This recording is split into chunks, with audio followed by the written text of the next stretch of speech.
R32 in today, guys. Diagnostics, 2 faults that I've got: bank 2 air system flow too low, ambient air temperature sensor, circuit range performance. Let's see what we got.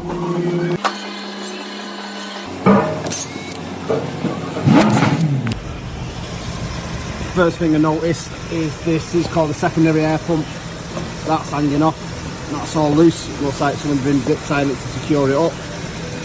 Common thing is the rusty bit you can see there. That's the retaining bracket for it. They snap off. No one ever can be bothered replacing them. And that there is your pipe for your secondary airflow, so that's disconnected. I think that's the cause for one of the faults. Second fault was with the ambient temp sensor. I just found that stuffed up. Looks like it's had a repair at some time, so this should sit inside the bumper. It detects the air temperature outside. Right, so we've got the ambient temp sensor off, so what the idea was to take this part of the loom off that you just seen, so I can do a continuity test, make sure it's got continuity before I start testing the wiring backwards.